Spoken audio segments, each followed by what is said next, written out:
Good evening again, and welcome to everybody. Thank you for coming out. I'm sure it's been a long day, and I can see a lot of exhausted faces out here. Thanks for turning up. Today, Dr. Kentaro Toyama will be talking. I will do the introduction, followed by his talk, and then there will be a Q&A session, followed by a coffee and cookies session. So please stick around, I guess, after the talk. So Dr. Kentaro Toyama is a visiting researcher from the School of Information at the University of California, Berkeley. He's working on a book that argues that increasing wisdom should be the primary focus of global development. Dr. Toyama co-founded Microsoft Research India, where he started an interdisciplinary research group to understand how electronic technology could support the socio-economic development of the world's impoverished communities.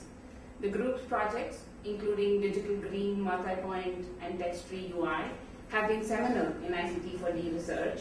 Prior to his time in India, he did computer vision and multimedia research at Microsoft Research in Redmond, Washington, and Cambridge in UK, and taught mathematics at Ashe University in Accra, Ghana.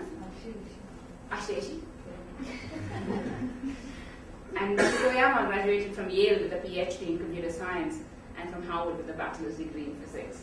Thank you.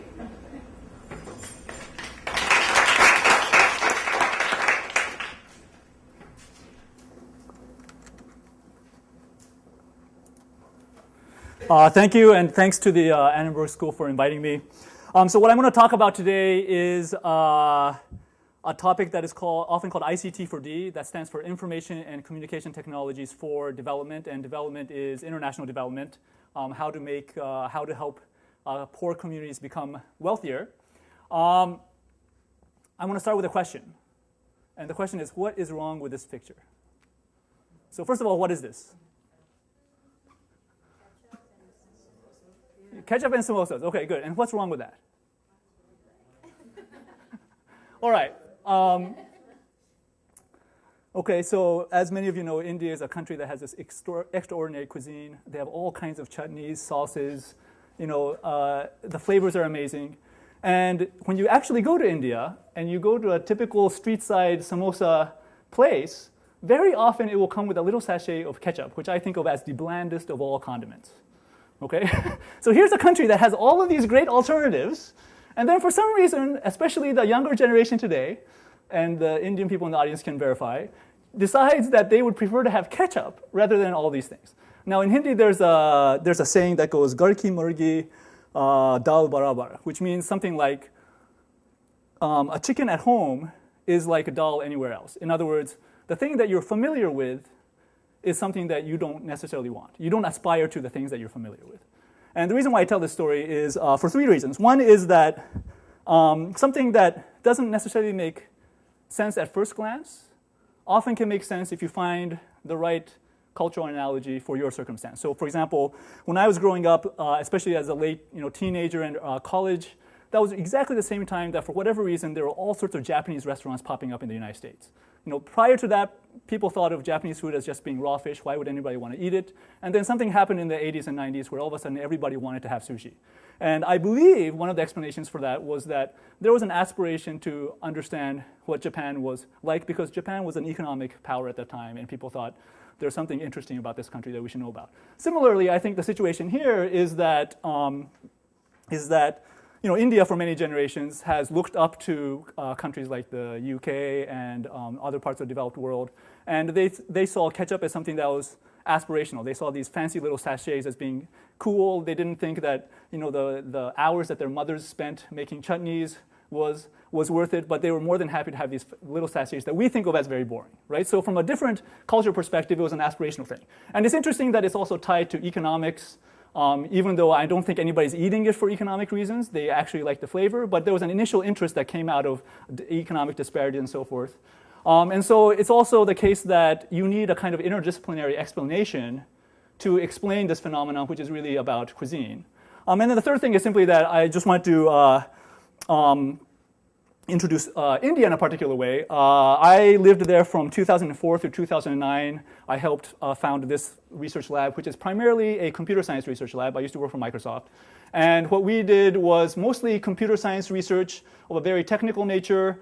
But I also ran a group there that looked at different ways to use electronic technologies for international development. And we primarily operated in India, as you can see, but we ran projects in different parts of the world, mostly in developing countries. And the projects ranged from everything in agriculture, governance, education, microfinance, healthcare, and we used technologies ranging from PCs to mobile phones to video recorders, in some cases custom hardware that we designed. And what I'm going to do is first tell you very briefly about one of our projects. So here's another question. Who can tell me what this website is about? And if you can read either Chinese or Japanese, please don't answer. Anybody else? Any idea? Just guesses?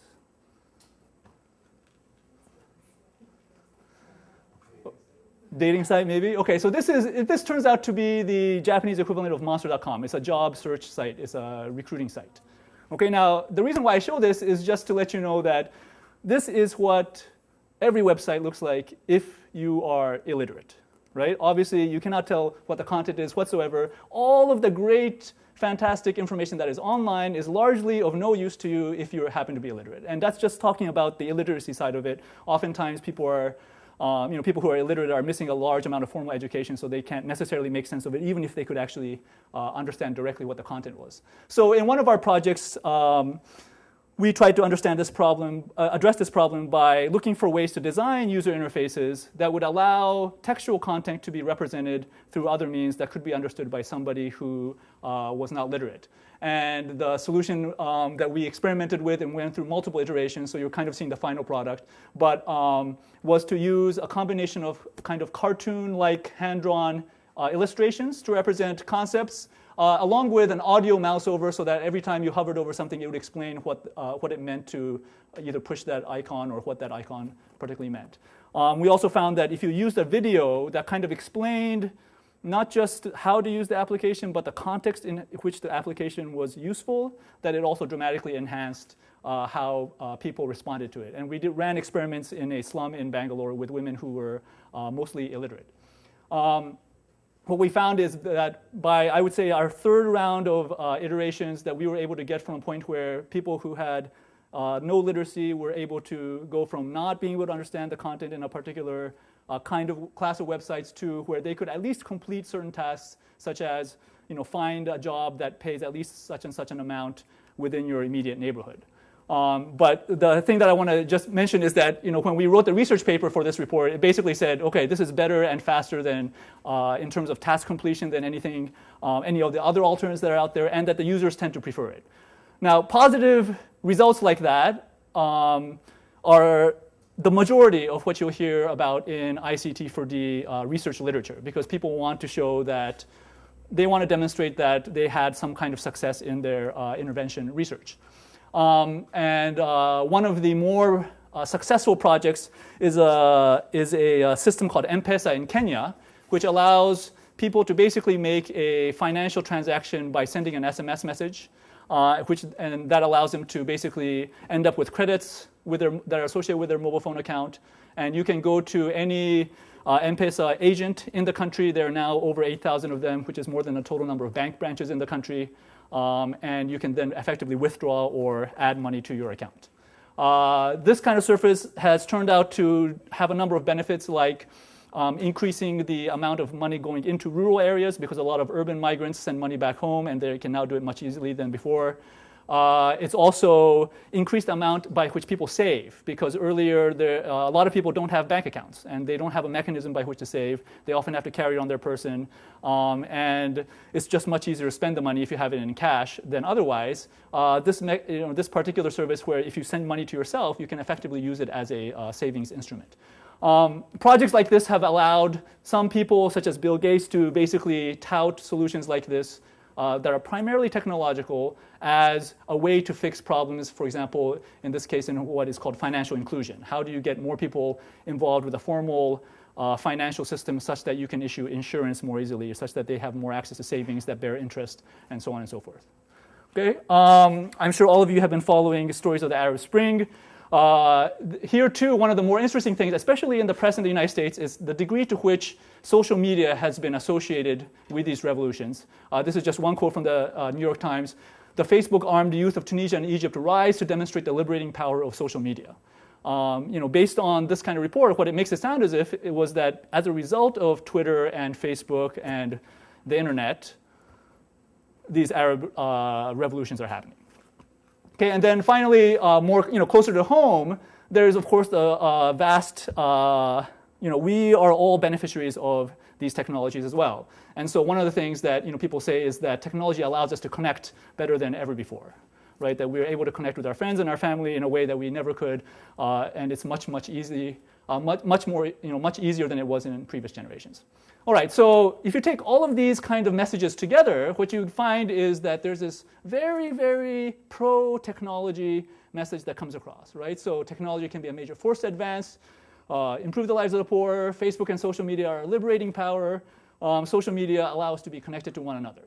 Okay? And what I'm going to do for most of the rest of the talk is to present an alternative view that doesn't fundamentally contradict some of the positive aspects of technology, but which ends up with a somewhat more neutral perspective of technology. And I'm going to do this by presenting several myths that are very prevalent in the ICT for D world. Sometimes when I talk about this, I find people say, well, these things are really obvious, and at some level they really are. But as you saw earlier, there is a community of people that fundamentally believe that more technology being pushed in the developing world will somehow change those worlds for the better. Okay, so the first question I'm going to ask is the following. Okay, you and a poor rural farmer are each asked to raise as much money for the charity of your choice, and what you get is 1 week unlimited free access to the internet to do that. Okay, so the question is, who do you think would be able to raise more money? You or this very poor farmer? And if you have no context for understanding a poor farmer, think about the poorest, least educated person that you know. Right? Who thinks you would be able to raise more money? Okay, a lot of hands are going up. Who thinks the farmer?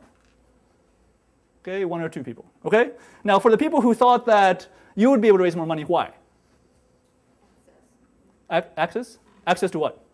People that have money. Right, so you have richer friends. Good. What else? Right, you're more familiar with the internet. You're more literate with the technology. Okay, what else? Networking skills. You have more ability to organize and to network. Anything else? Yes? Your rich friends are also online. Good. So all of these are true. Okay. And what's interesting about this question is that the technology is identical. Your access to the technology is exactly the same. But the outcome is dramatically different based on who you are and who you know. Right? So something other than the technology is causing that differential. You can also replace the internet with the technology of your choice, right? If you want, you could limit it to 1 week's use of Facebook, or it could be just a mobile phone, or it could even be a landline phone. And what I'm going to claim is that the result will be the same in every instance, right? Your personal connections matter more. And in fact, it's not just in that direction. We could also say the same of people who are in wealthier circles than we are, right? So for example, Obama would be able to raise much more money for the charity of his choice than probably most of the people in this room, right? And it's again because he has access to wealthier, more influential people. So one of the things that you hear oftentimes, and this is not just in the developing country context, but also even in the developed world, is that the internet somehow democratizes things, right? That it evens out, levels the playing field, supposedly. Different versions of this suggest that the world is flat, or that technology levels the playing field. And what I'm going to suggest is that that is a myth that has some truth to it in the sense of everybody has more access, but that the result of that greater access is not even. Effectively, what's happening is even if you level the playing field, the players are still of different playing abilities, and so you don't end up with a fair game regardless. The underlying human capacity and social connections really matter. Okay, second question. Which of the following will have the most impact on making you more physically fit? Okay, so there's 3. This is forced choice. You have to pick one of these 3. Raise your hand when you think it applies. So I'm going to read them first. 1 is buying a treadmill. B is promising yourself you'll exercise every day. And C is hiring a physical trainer. So who thinks buying a treadmill will be the most effective? Okay, who thinks promising yourself you'll exercise every day? Okay, who thinks hiring a physical trainer? Great. Okay, so I didn't see anybody raise their hand for treadmill. So now here's interesting. of all these things, the technology solution is the treadmill, right? It's the thing that you could actually purchase very easily, have in your living room. The reality is nobody believes. And why don't we think that this is going to happen if you just buy a treadmill? It becomes furniture, right? And why wouldn't you use it? Well, it might be laziness, right? But in any case, it requires your personal investment and push. And the interesting thing about these other things is that in one, you're actually going to push yourself. In the other, you're hiring somebody to do that pushing for you, right? And the overwhelming belief in this room was that C was more effective than B. Okay, so I want to suggest that if you need to get somebody to change their behavior, a human being pushing them to do it is more effective than buying a technology, and possibly more effective than them promising themselves. So the myth in this case is that technology is necessarily the cause of positive behavior. It's not that it doesn't change behavior, but it's not entirely the cause of positive behavior. This cartoon says, for people in the back, there's a couple watching TV and it says, "This looks good. It's a 6-hour special on how society is becoming too sedentary." All right, so I want to suggest that technology doesn't change fundamental values and capacities in society, even though it does cause other kinds of change. Okay, next, a series of 3 questions. Raise your hand anytime you think the answer is yes. Okay, so first question, are you as rich as you'd like to be? Who thinks yes? Anybody? Okay. Who is as educated as you like to be? Okay, we're in a university, so probably not. Okay. And who believes that they are as compassionate as they would like to be? Okay, a couple people. All right, but most people did not raise their hand for any of these questions, and I didn't see anybody raise their hand for all 3. Now I want to suggest that everybody in this room has access to the information that is required to accomplish these things. Okay, all you have to do is go online, right? So for example, if you Google how to be rich, there are 41 million hits for instructions on how to be rich. Not all of them are completely crackpot, okay? Are you as educated as you like to be? I often give this talk to rooms of engineers. So for example, if you were interested in becoming an electrical engineer, well, MIT has made a good chunk of its entire curriculum these days available online. You can actually go through courses by looking at lecture notes, watching people's lectures on video, working through problem sets, seeing the solutions to the problem sets, taking the tests. All of that is on there. Okay? If anybody was really determined to do it, they could do it. And as far as compassion goes, the Dalai Lama says that there are 7 different ways you can cultivate more kindness. All right, so the myth here is that idea is that information is the bottleneck to some kind of critical change in human beings. This is a photograph of a man smoking, and there's a no smoking sign in the background. Right? So these things happen all the time, where we have adequate information to do something, but for a number of very complex reasons, we are not acting on that information. Right? So if you have, this applies to anything, right? Everything that you currently do where, in theory, the information is out there, but you're not doing it. It could be because you're too busy with other things. It could be that you don't prioritize that thing even though you supposedly want it. It could be that you don't have the resources to do it. In the developing world, context, obviously, there's problems oftentimes with infrastructure to support things that you want to do. Sometimes there might not be social support for the things that you want to do. And all of these other things are also needed in order for many problems to be solved. One in particular that I really want to point out is that information is not education. So there is a slew of ICT for D projects where people believe that if you just got the information out to people, that they would then act in the proper way and everything would be solved. And more often than not, that doesn't happen. Okay, so here, now we're working on the 4th myth. And this time, I would like everybody to start off with their hands raised.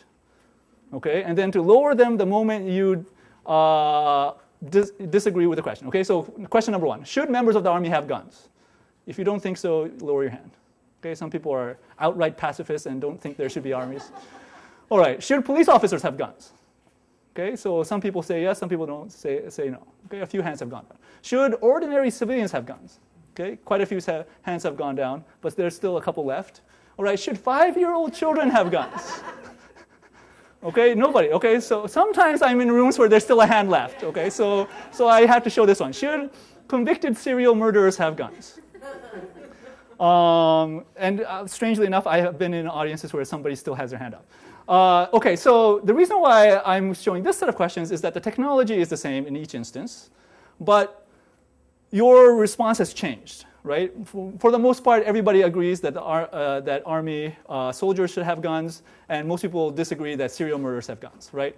So in this case, it's the person who is using the technology, but the suggestion I want to make is that the context in which the technology is being used and the desires that prompt why the technology is being used are often the thing that make a difference with respect to whether the technology has a positive or negative outcome, right? I think most of us would be happy to see police officers own guns as long as we trust in the police force.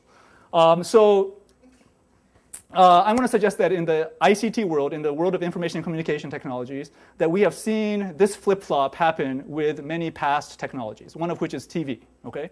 In the 1960s, people thought that television would fundamentally change education for everybody, not just the developed world or the developing world, but for everybody.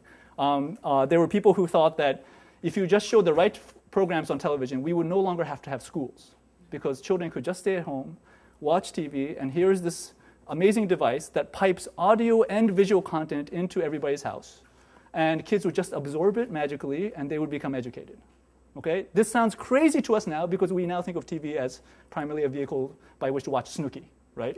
So that flip-flop is an amazing thing, and it happened over about 30 to 40 years, in the last 30 to 40 years. Okay? Now, I want to suggest that these kinds of problems are just now beginning to be understood about the internet. Okay? Even now, there are people who still think the internet is fantastic and is great for everything, and then there are people who are now beginning to question, okay, maybe I shouldn't be spending 15 hours a day on Facebook. Or maybe I shouldn't be allowing my children to have that much access to the internet, et cetera, et cetera. Mobile phone is in a stage where most of us think it is largely a net positive. Okay? And especially in the world of development, it is the thing that is being the most hyped currently. Okay? 5, 6 years ago, when I entered this field, it was the PC. People thought telecenters, which are basically kind of internet cafes, were going to change everything. Now it's the mobile phone. They think, okay, as long as you use a mobile phone, you can solve all your problems. The myth here is that the impact is necessarily positive, and that you shouldn't, and that we tend to forget that technology also has a negative impact, often due to particular context. Okay, so last myth. These are 4 excerpts, and again, for people in the back, I'm going to read them out. And what I've done is to replace a particular technology with a letter X. So the question is, what is X? Okay, I believe that X is destined to revolutionize our educational system. The time may come when X will be as common in the classroom as is the blackboard. What is the full power and vividness of X teaching if it were to be used to help the schools develop a country's new educational pattern? The huge information processing capacities of X make it possible to use them to adapt mechanical teaching routines to the needs and the past performance of the individual student. Okay, what is X? Computer? Anybody else? Overhead projector? Anybody else? TV? Anybody else? Mobile phones? Slide rule? All right, I lied a little bit. These are from 4 different passages, so their X is different, okay, in each case. All right, so everybody's basically right. By the way, I haven't seen overhead projector, but I have seen typewriter. There was an ad that somebody sent me that was from the late 1800s where they said, the typewriter will teach you how to write. Okay, next the question is, what year were these comments made? Okay, so any guesses for cinema? 30s? Radio? 40s? Television? 50s? Computer? 80s? All right, so very close. Cinema, 1922. Thomas Edison thought that film was going to fundamentally revolutionize education. Okay, radio, 1945. Television, 1964. Computer, 1966. As early as 1966, people were saying it. And I don't know if anybody caught a New York Times story recently about Carnegie Learning, which is a very well-known educational software company. And they're actually among the best at what they do. But this particular article was about how results suggest that it's not clear that using that software necessarily helps teach even the things that they claim that they're teaching. So any claims where you hear that technology X is going to save the world, I think are open to doubt. Now, every generation thinks that their new technology is fundamentally different from the past technology. So when television came out, people said, well, this is completely different from radio. You can actually see images. right? And when computers came out, people said, well, this is completely different from TV. It's interactive. And then when mobile phones came out, people said, well, this is completely different from landline phones. You can carry it around everywhere. It's very inexpensive, et cetera, et cetera. And so far, I'm not saying that there aren't technologies down the line that will disprove everything else, but so far, these promises have not kept up to pace. And there are people in technology and society studies that look at this phenomenon, and what they find is that there is a constant tendency for people to hype a technology and then go through a period of great excitement over it, and then eventually the technology stays, but the excitement fades until the next new technology comes around. Now, if you have any doubt with respect to the value of technology for social good, I'm going to show this particular graph. Okay, so this is a graph from the U.S. Census. So this is the United States. At the bottom is the rate of poverty in the country, and it's basically been flat since about 1970. Until 1970s, it was declining, and then since then it's been roughly constant. In the last couple of years, of course, it's gone up. Okay, since the 1970s, all of these technology companies and technologies have been invented. Most of the things that we associate with information and communication technologies have had their history, if not as new technology, as mainstream technologies, happen since the 1970s. Now, I'm not suggesting that the flat line in poverty is caused by the technology, but if you believe that technology is the fundamental reason why positive social change is going to happen, then you would expect that in a country like the United States, which is arguably the world's most technologically advanced country, during a golden age of innovation, that all of this fantastic technology would have put some dent in arguably the most serious social problem that still persists this country, right? The fact that it hasn't isn't to say that the technology has failed. I'm going to propose that it's because we as a society have not put enough emphasis on poverty in this case. And as a result, the technology hasn't been used for the purpose that it conceivably could be used for. And what does that mean? Yeah, you have a question? Yes, that's right. So quite a few, there's a very strict, if you really look at these things, it's really interesting that since the 1970s, a lot of things appear to have either stagnated or gone south in the United States. And I'm not quite sure why the 1970s, but they all seem to start happening around that time. So something happened 4 decades ago that we're not sure about, but which has caused some kind of stagnation. So I'm going to mention the theory that I subscribe to with respect to technology and social change, and that is simply that technology magnifies human intent and capacity. And what I mean by that is that it's not additive, right? So normally what people think about with respect to technology is that it has some net positive impact, and if you export it somewhere else, it will there too have the same positive impact. Magnification suggests that something else is going on. It means, sure, if a certain conditions hold, it may magnify and make things better, but in other situations, it may magnify and make things worse, or it may magnify nothing and fundamentally affect no change. The flip side of this, of course, is that it only magnifies, so it's not substituting for human intent and capacity. So you cannot take technology and then substitute for a missing desire to, say, improve education in a country or get somebody to somehow take iron pills when they really have no desire to do so. Now, this is a very simple theory, but I think it's very powerful in what it explains and so on. So as a theory, it's falsifiable in the sense that if you could show me lots and lots of projects where ICT appears to have positive impact, even though people who are the stakeholders fundamentally are against the impact or don't care about the impact, this theory would not hold. In my experience, I've seen very, very few examples where this seems to be the case. The few examples that I have seen are either relatively small instances where it's hard to understand exactly what's happening, or there are situations where, in fact, there is some latent intent or desire that is there that manifests when the technology arrives, but which otherwise was unexpressed. It's helpful as a causal explanation for why it explains why there are situations where technology has a positive impact and where technology has a negative impact and where technology has no impact. There are interesting corollaries. So, for example, if you accept that technology amplifies human intent and capacity, then it suggests that in order for technology to have a positive effect, you need to have some positive substrate of intention and capacity already there.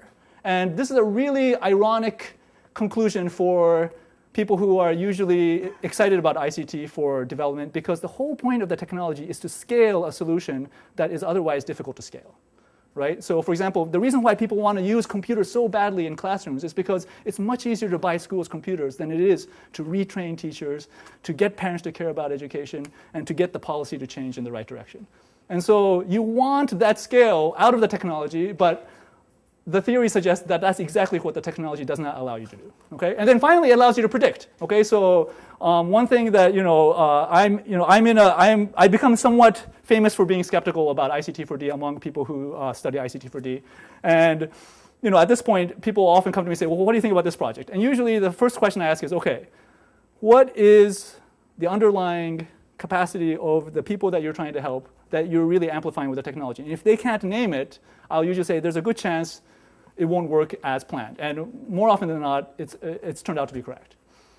Okay, so let me link this to past theories in academia. The interesting thing is that this is a theory. The idea that technology is an amplifier is a theory that is really out there in the vernacular literature. So I often see it in the press. Journalists often talk about it. I have had a very difficult time tracking it down to any kind of academic source. But there are a few instances. One of them is in communications. In the 70s, there was a hypothesis called the knowledge gap hypothesis. And basically what Tikhonor and his colleagues found was that the degree to which people benefited from public health messaging depended on their level of education. Where if they had more education, they were more likely to, first of all, be exposed to the messaging. Second of all, to be able to understand it correctly, and then third of all, to actually implement it themselves. In education, there's a lot of research that suggests that technology works in certain circumstances, but not in other circumstances. And if you look at work by, for example, Mark Warschauer, basically he suggests that the technology is, again, amplifying what the underlying institutional pedagogical capacity of a school is. So if you have a good school with a strong administration and good teachers, and they use technology, they will usually be able to find a way to make it work such that they can get some value out of it. If you take a school system that's fundamentally broken and underperforming, then technology ends up just being a distraction, often takes away resources from other things. It harms those schools more than it helps. Okay, so another amplification. And then finally, in the study of the internet and politics, Phil Agri actually has exactly the same theory, where he basically says that the internet is an amplifying mechanism for political processes, and that the net effect is often difficult to predict, but what you find is that the people who have the most political power are able to use it most effectively to achieve their own ends. Okay, so the theory doesn't have a huge amount of academic backing, but it's out there, it exists, it has, I don't think it's been, despite its power, I don't think it's really been looked at seriously. I'm not sure exactly why. I think one problem is that it's one of these theories that people think is so obvious that nobody's willing to publish a paper about technology as an amplifier. But I think there is hope for doing studies where you can find that the underlying capacity of stakeholders is, in fact, a huge determinant in the outcome. Okay, there are related theories, particularly in kind of information science, as well as the social science of technology. A lot of this kind of overlaps with ideas of social capital and absorption capacity. It's kind of an alternative to any kind of technological determinism, certainly, but also to theories that tend to give a certain amount of agency to the technology, right? So basically, the agency still rests with human beings, and the technology just has a magnifying effect.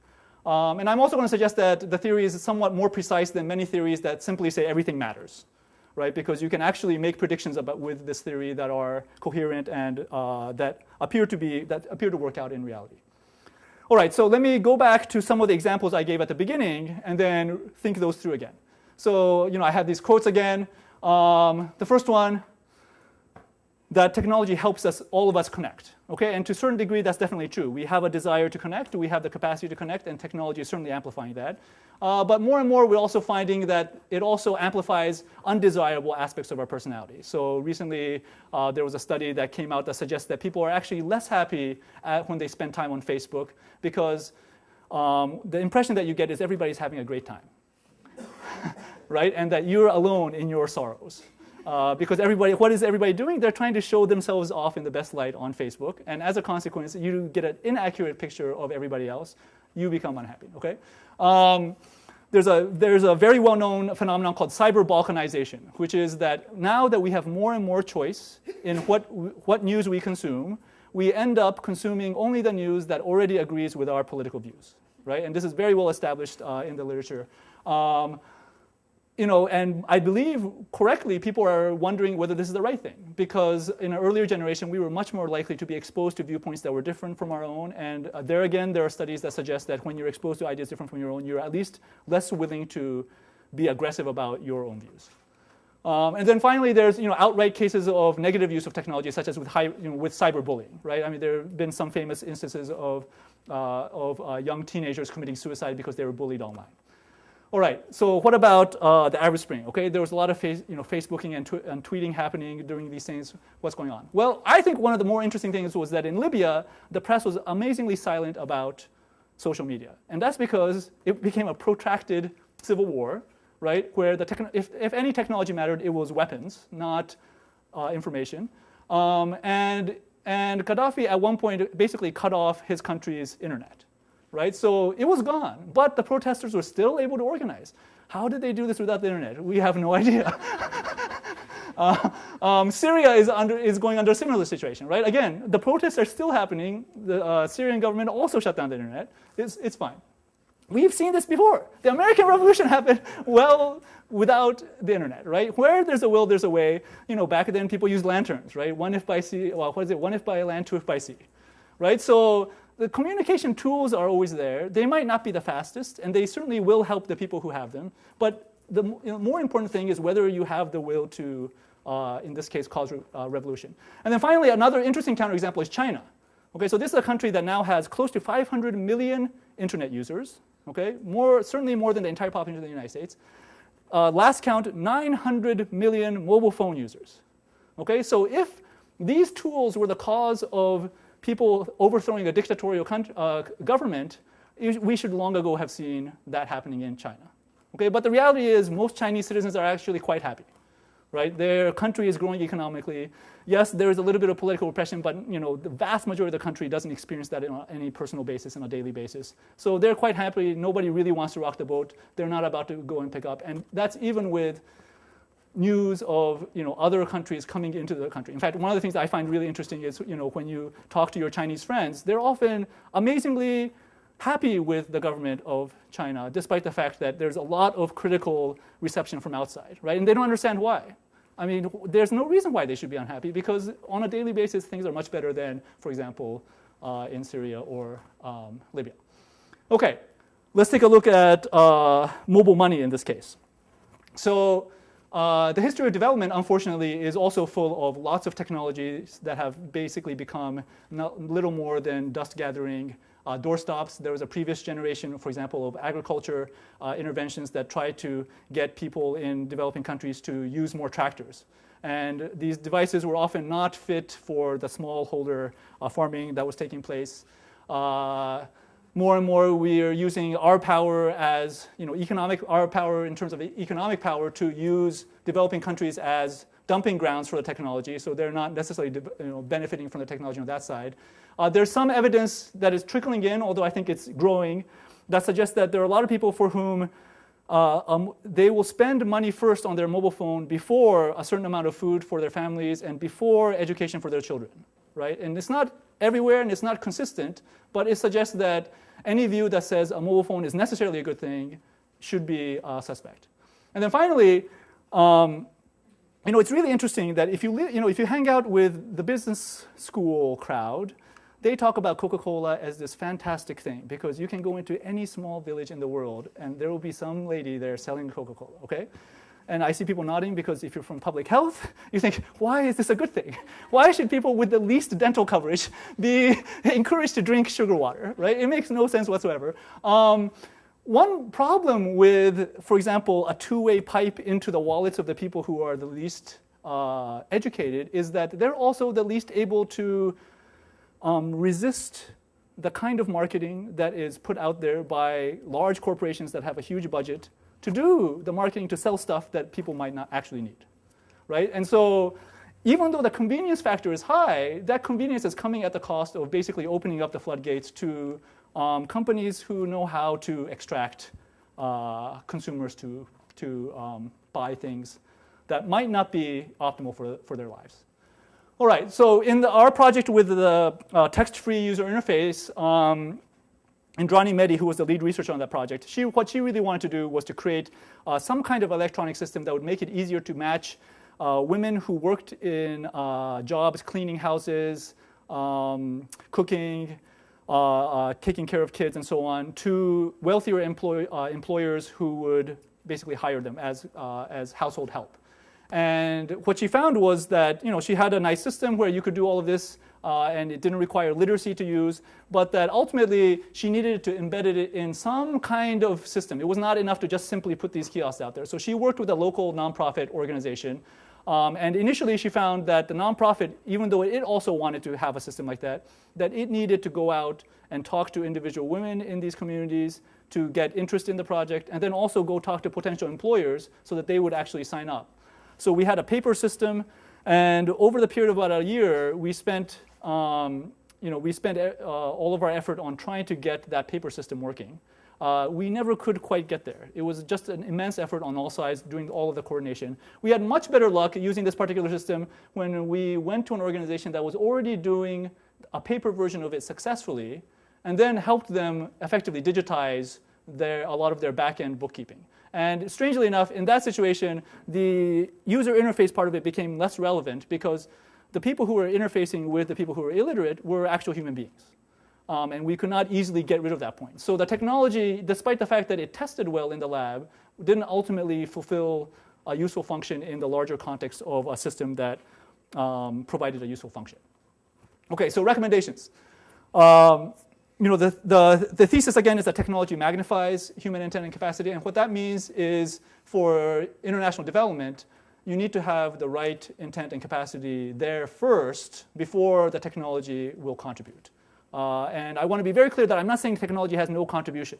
It can have a positive impact, and there are many situations where it will. But that means that you need to have some positive thing happening already. And what does that mean in terms of recommendations?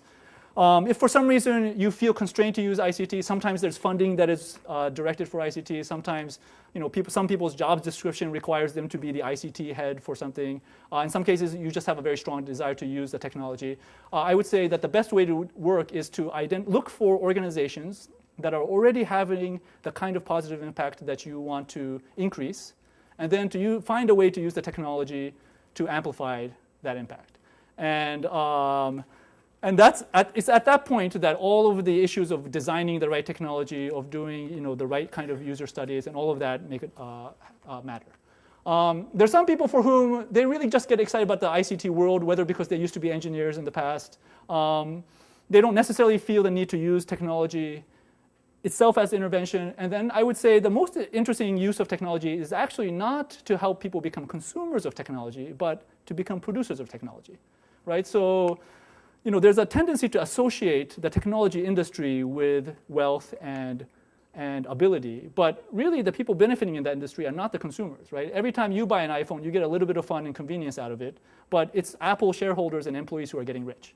So the question in development is, how do you get more of those people into the industry side, into the production side of technology rather than as a consumer? And I think that requires a lot, it requires very long-term thinking, but some very easy things that you can do are to find people who are very excited, who already have some reasonable amount of education, possibly interested in entrepreneurship, and to either mentor them or help them do the things that they want. And then finally, if you're not constrained to using technology, then I would say that it's actually far more important to work on these things, because these are the things that ultimately change the underlying thing that I think we're all interested in changing. If you think about it, imagine some ideal world where everybody has all of the technology they need, but they're just as uneducated as they currently are, or just as otherwise constrained in their life as they currently are. Is that really, is that the world that we're after? Or would it be better to have a world where everybody has the education, where if they wanted the technology, they could easily get a job, buy the technology themselves, or they don't have the constraints to the life that they want to lead, but they don't necessarily start off with the technology. And at least for me, the answer is very clear. Okay, so to summarize, I gave you some examples of ICT for development, as well as some of the example of the rhetoric around it. I went through 5 different myths of ICT for development. I actually have a longer list that goes to about 13 different ones, but I find it's just too tedious to go through all of them. And many of them are minor variations of the others. And then the theory, basic theory that I would like everybody to walk away with is that technology magnifies the underlying human or institutional intent and capacity. And recommendation is, even if you're using technology, you still want to focus on human capacity first, technology second. Thank you.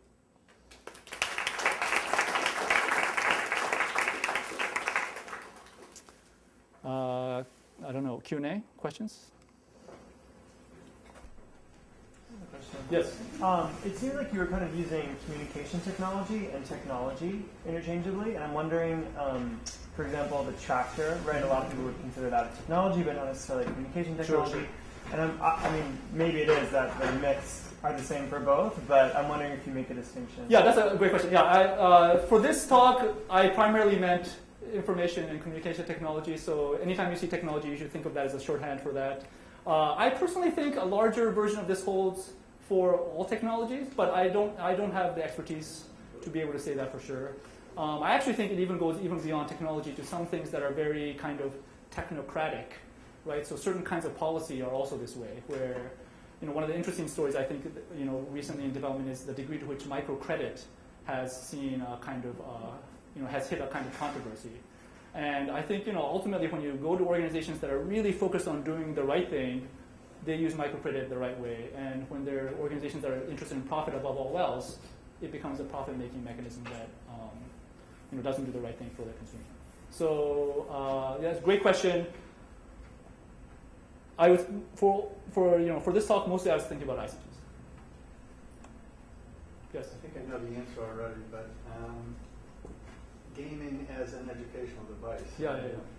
We keep, in a sense, we keep extending the myth. Right. Better software, design instructional games, and so on. But if I'm listening, you're arguing that the capacity has to be there before the games. That's a great question. So one thing that it's always you really can't say these things for 100% certainly until the technology comes around. But I can imagine, maybe 100 years from now, we'll have, completely autonomous humanoid robots that are, for all intents and purposes, human in appearance and behavior, which actually defy everything that I just said.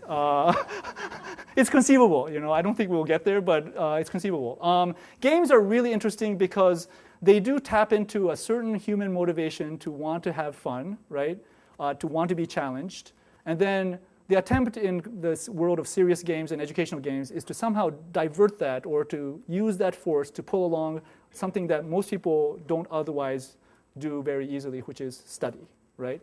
I think it's interesting, and I think certainly investigation of it should continue. I do think that we are not yet at a point where anybody can say that they can certainly design a game that will, teach you third grade mathematics and you don't need the teacher at all.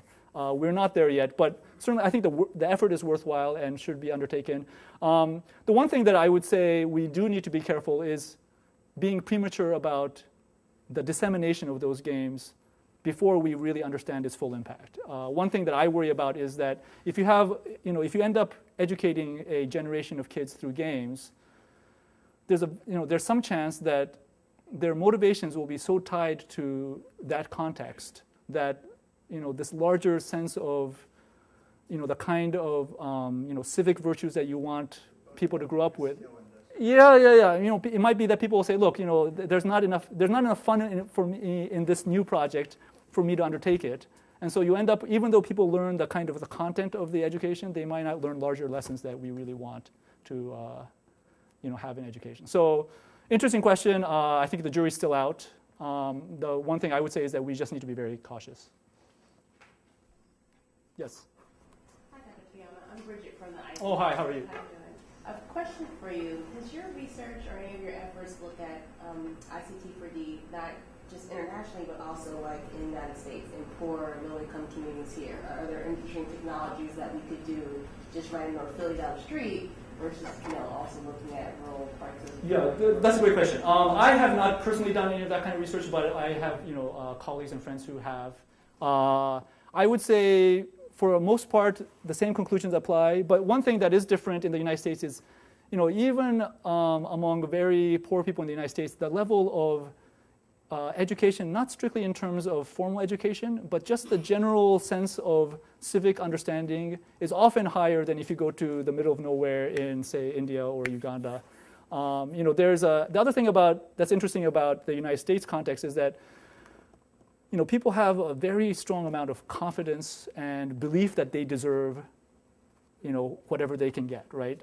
That often is missing in very poor environments elsewhere. So sometimes it's easier to get certain things to work in a U.S. context than otherwise. But I think the overall lesson still applies. Yes. You're focusing on human intent and getting people to want to do this thing.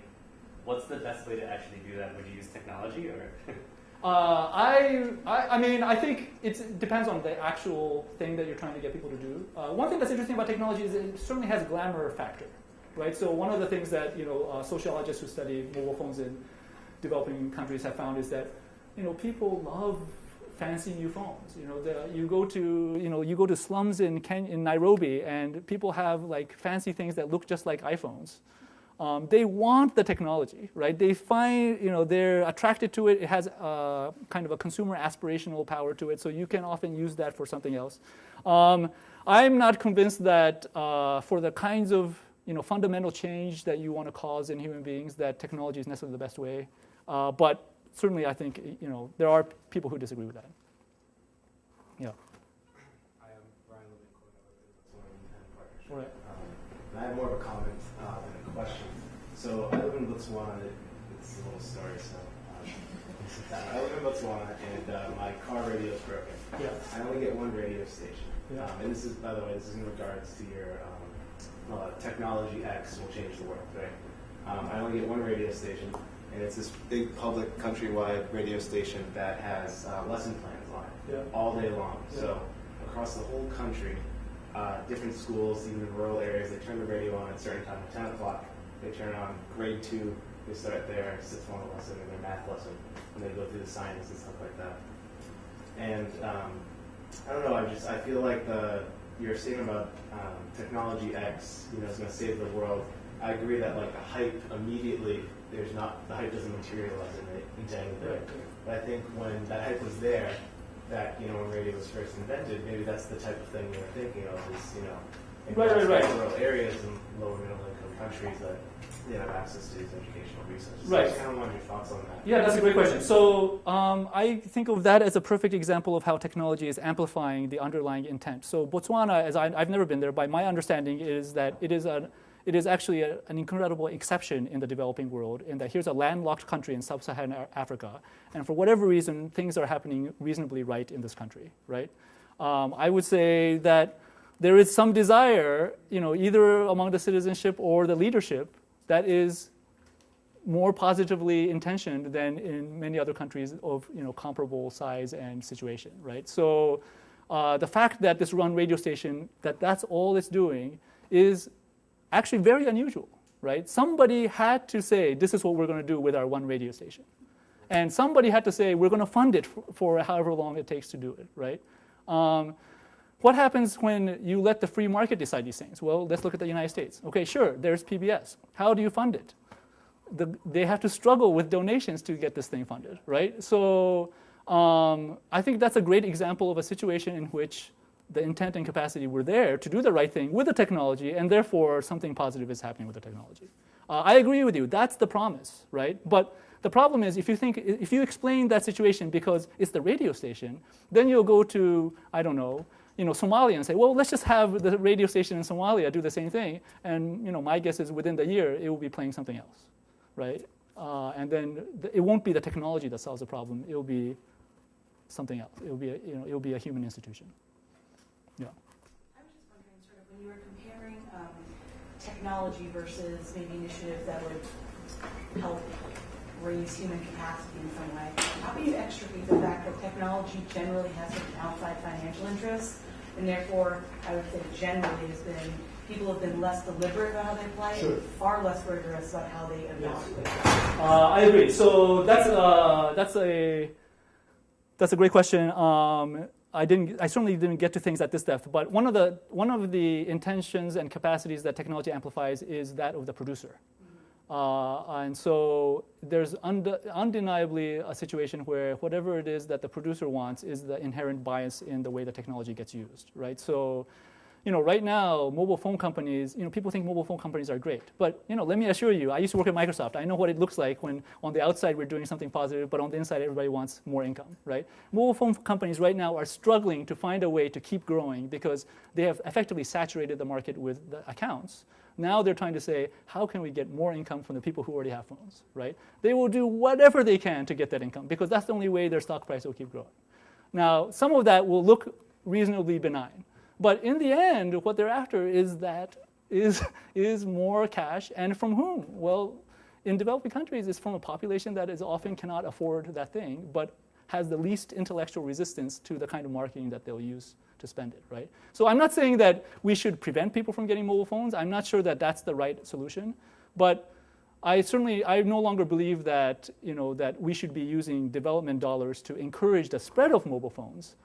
It might make sense that certain kinds of mobile phone projects, given that they're already there, make sense, especially if you're working with an organization that is already having the right kind of impact.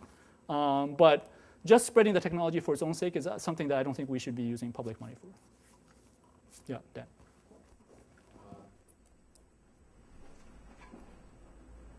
It seems to me that you posed the question at a particular level. So, sort of in your last comment, prior to this last little piece, you say, we can't really expect fundamental change. We could expect amplifying of intention or some particular behaviors. To a group like this group, or at least some of us in this group, that we might agree with your conclusion to that question, but wonder if that's the question. So here's a different kind of question, and I wonder what you think about it. In what ways can particular technologies address particular problems? Right. That's in a way orthogonal to your question. It doesn't. Your question doesn't represent. You're right. Well, I would say that my question kind of precedes that question. It does, but I think they're independent of one another, and that's what I wonder, because I'm sure you get versions of this question coming Well, back so I'm not sure that they're independent, but they're certainly asked at a different level. I would say this: the tendency, there's one problem with posing the question that way, which is that the answer ends up. You're asking the question in such a way that the answer is a particular way that the technology is designed, not in what context will the technology work. So I would, based on the theory that that I'm proposing, I would say, if you want to ask that question, you want to also ask, how can I use technology to solve a particular problem, and in what context does the technology solve that problem? I agree. So if you don't mind Yeah, go ahead. I think your first example of the text-free interface is what I was trying to address. Right. And that's a good example where you take the context into account, where you have low literate or literate individuals. And you try to design something for that particular purpose. It may or may not have worked in the context, and you may have found a different way to make it work better because the capacities were organized in a little different way. But it seems to me that is an example, I think, of the way we should be thinking about things. In fact, the expectations were modest on your part. And maybe even you accept the fact that, at least at the level you were able to pursue that project, it didn't work maybe as well as it might have, or what you might have hoped it would have worked. But I think the point is that this example is one that shows, I think, the way forward for good work in this field, not to be distracted by the radio, the TV, the internet is going to change our lives fundamentally. Right. So, I think basically what you're saying is you don't want anybody to walk away saying we shouldn't be doing this kind of work. And by the way, I'm not making that claim either, right? So I would keep going back to this recommendation, which I think is answered by the theory that I'm proposing, but which is not even considered in the way that you posed the first question, although you agreed that it should be modified in a certain way, right? So, basically it's that if you have an institution that is already having positive impact, there are plenty of, for example, healthcare systems, run by government ministries in the world that are doing a reasonable job, right? Those things are already working to a certain extent. If you want to use technology in a way to help them do whatever they're doing better, I think that can be done, and there's plenty of scope to do that. But if you're saying, now I figured it out for country X where this happened to work, and it was because of the technology, therefore I'll take the technology to country Y, and we should expect to see the same positive impact, I would say that's a mistake. It will then depend on the underlying capacity of that. Can I say one more thing? Yeah, of course. I think we generally agree with your first bullet there. It doesn't actually represent, in my mind, what you said about the problem space you were working in your example of text-free user interface. So you didn't have a situation where there was a positive impact. What you did was you created, I think ingeniously, a type of solution to a problem space that you imagined or observed, or some combination of imagining and observed, and you tried to find some solutions for it. What I'm trying to say is I don't think we necessarily have to buy into the idea that we're only amplifying or that there are spaces where things are already positively being done. There is room for ingenuity, even if you might say that it has a less likely chance of succeeding. Again, I would say there's plenty of room for ingenuity. It's just that you won't, if ever the conclusion is that the ingenuity embedded in the technology is all that's required, and that you can therefore scale the solution by scaling the technology, that would be a wrong conclusion. That's the extent of what I'm saying. Yeah. Thank you. Sure. Thank you, Dr. Toyama. Thank you. Thanks a lot. There is coffee and cookies outside, and if anybody wants to stick around and talk, that would be nice. Thank you.